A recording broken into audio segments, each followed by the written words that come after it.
Well, hello everybody, and welcome back to Julie's Orchids. So today, I'm going to introduce you or reintroduce you to a new orchid in my collection, and we're going to do a repotting. This is an orchid that I traded with my friend Jane for one of my orchid babies, and this is Bakerar Flying High Stars and Bars. So she got this from Bunnings as a seedling back in 2020. And she said that it was doing really good for her for the longest time, and then all of a sudden it just started to go downhill, and she's given it to me, and it's been sitting at mine for a while, waiting for me to repot it. So right now I have it soaking in about 120 parts per million of seaweed, and I'm mostly doing that to loosen up the bark mix. So this one's going to go right into my pumice setup. And we'll zoom in on this. So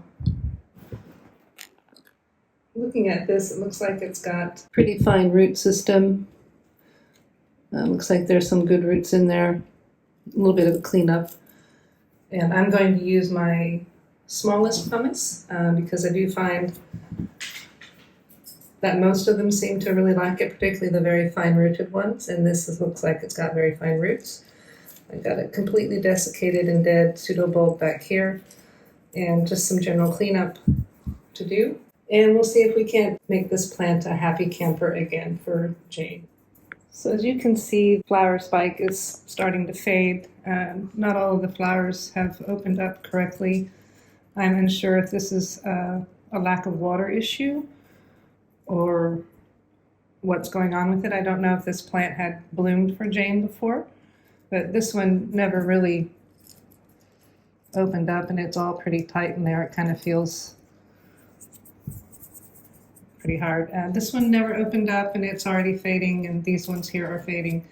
But these last two on the end, they still look pretty good. Now, the first thing I'm going to do with this repot is the obvious. We're going to cut the flower spike. That seems the obvious thing to do.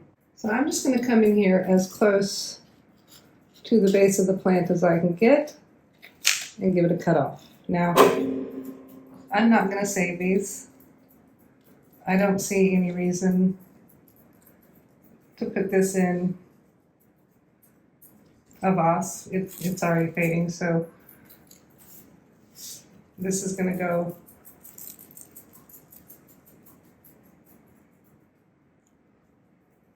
So these are going to go into the garbage.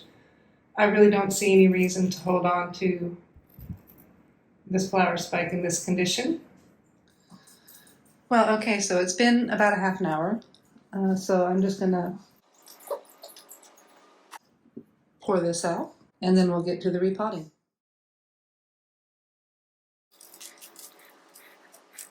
Well, I can say that there's a pretty strong odor to this. It smells very earthy. Can't really tell much about the roots. This group here is dead, as is this group here.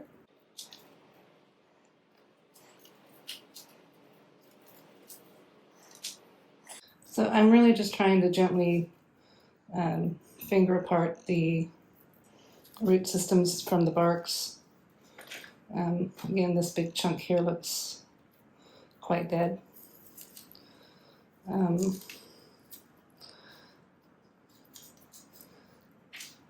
Got the start of some new roots growing. I think this might end up getting a pretty good setback.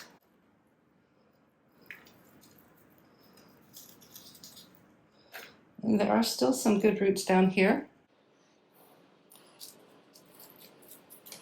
But yeah, for the most part.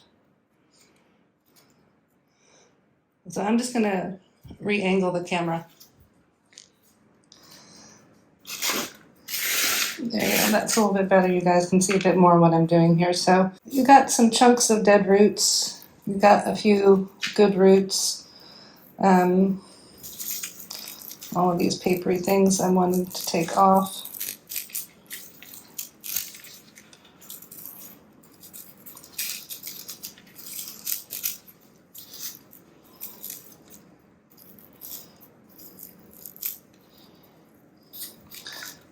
with this old bulb.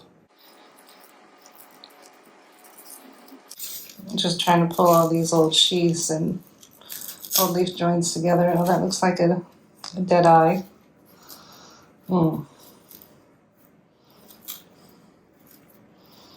Okay, so got a few good roots here. Some right in through the bottom there. Big glop of dead ones here. So I think it's time for me to get out the old handy dandy scissors and start cutting some of this old dead stuff off. I'm going to be pretty radical with this. I might regret that. It feels like there's some spag moss in here as well. So it seems like Jane's got it planted in some little bits of styrofoam and small orchiata bark. And up in here, it does feel like, yeah, there's some sphagnum up in here. So I'm wondering if this is the seedling sphagnum plug that's in there. So, well, only one way to tell, and that's get a pair of scissors and chop chop. You can see this big clump here is it's all mushy and squishy and yucky, and it's coming off. This is where that spag moss is in this chunk right here. This is starting to come apart a bit better. You know, don't like spag moss.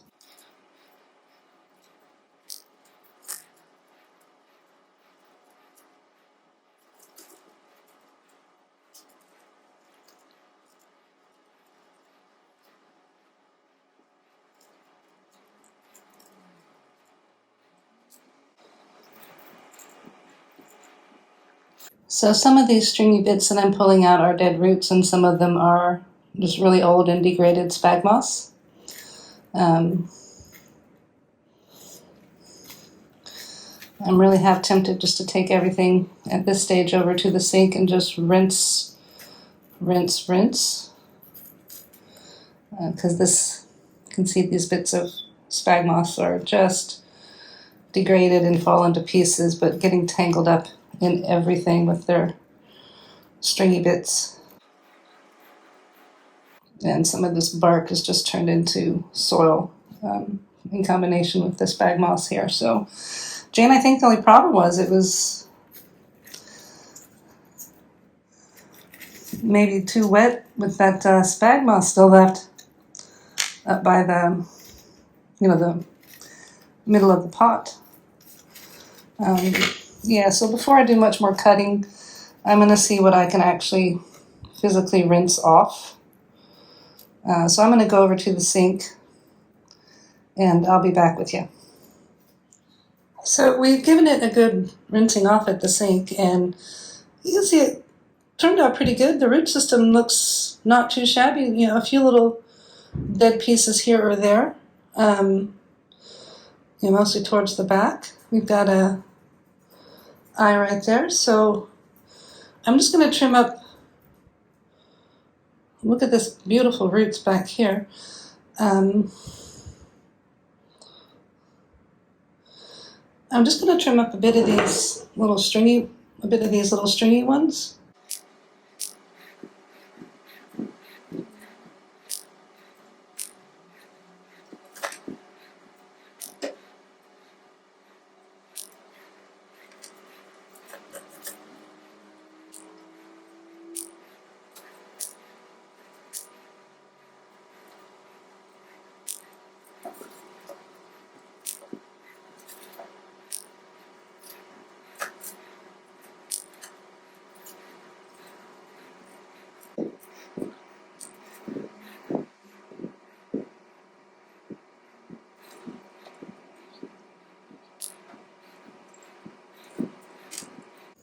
I'm leaving these little bark pieces on because they're stuck to growing root tips, and that'll be fine to have a little bit of bark.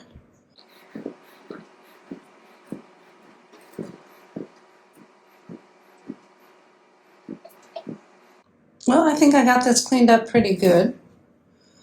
So what I'm going to do now is just give it one more good rinsing off at the sink, clear this a little bit up, and then we'll be ready to put it into its new home. Yeah, I can say I'm really impressed with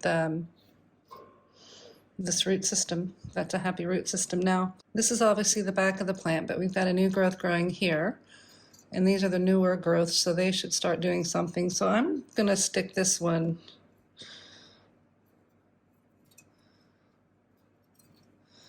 I think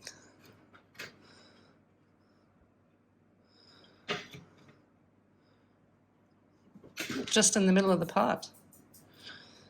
And I think about this height. Looks fine.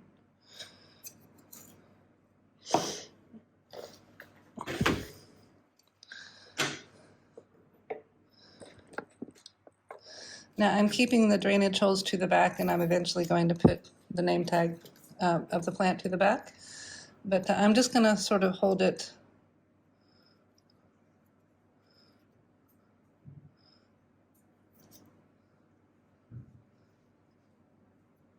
I think this is about where I want it. About the right height too. Now I probably should be putting water in this. I'm opting not to at this stage because that's just one more thing for me to have to reach and lift for, and I'm trying to avoid doing that as much as possible. So we're just going to hope for the best.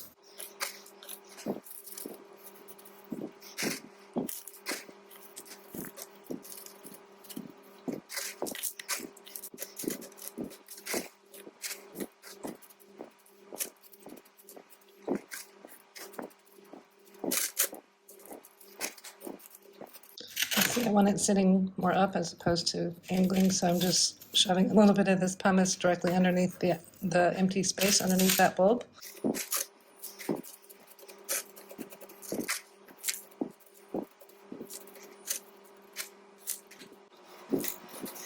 We've got that filled up. It's pretty stable in the pot. What I'm going to do now is go get some of my decorative rocks and just put some of the decorative rocks on the top because it helps keep the moisture in the pot, and it helps keep the pumice from floating up.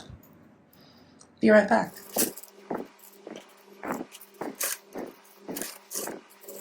So I just used this pebble here to kind of upright the orchid a bit better.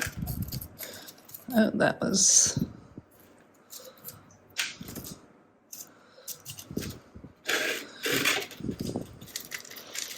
And again, I'm not trying to make it airtight. I'm just trying to give myself some, a little bit of a rock coverage.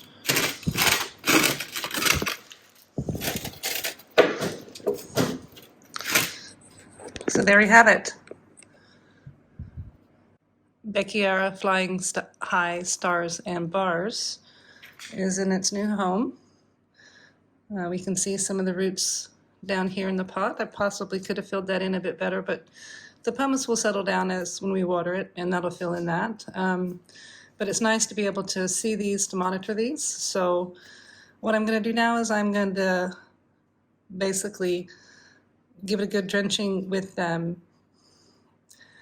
seaweed solution, and then we're going to put it in its little isolation area for the next couple weeks. There you go, repotting of Bakerar Flying High Stars and Bars. If you like the video, please give me a thumbs up. A subscribe would be great. Thank you, everybody, and you guys have a lovely day.